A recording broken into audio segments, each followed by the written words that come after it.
నమస్తే. ఘంటారావానికి స్వాగతం. ఎదుటివారు చేస్తే అధమాధమ కృత్యం, ఎదుటివారు చేస్తే అధమాధమ కృత్యం, అదే తాము చేస్తే అత్యున్నత శాస్త్రం.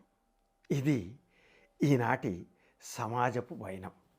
అంటే ఎదుటి వ్యక్తి ఏం చేసినా, ఎంత శాస్త్రోక్తంగా చేసినా, ఎంత పద్ధతిగా ఏ పని చేసినా దాన్ని మెచ్చుకోవడానికి మన మనసు అంగీకరించదు.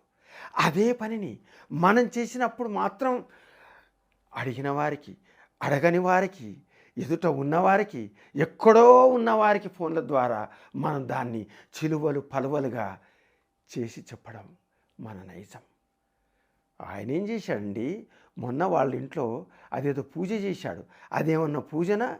పూజ చేస్తున్నప్పుడు ఫోన్లో మాట్లాడడం ఆయన, ఆవిడైతే పక్కవాడతో ఒకటే పకపకలు ఇకలు.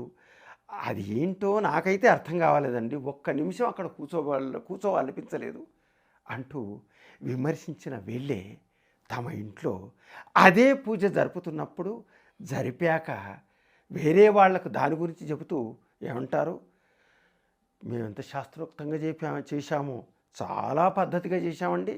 మేము ఆ పూజ చేస్తున్నప్పుడు కేంద్ర మంత్రి గారు, రాష్ట్ర మంత్రి గారు, ఎమ్మెల్యే గారు, స్థానిక నాయకులు, పెద్ద పెద్ద వాళ్ళందరూ ఢిల్లీ, బొంబాయి, హైదరాబాద్ నుంచి ఫోన్లు చేసి ఒకటే, అసలు పూజ చేద్దామంటే కూడా వీలు పడినట్టుగా ఫోన్ల పరంపర అనుకోండి.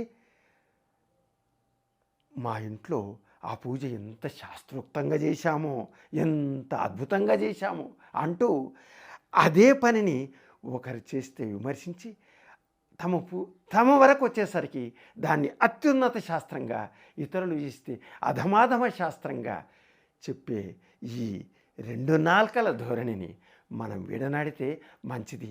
అప్పుడే సమాజానికి మంచి జరుగుతుంది.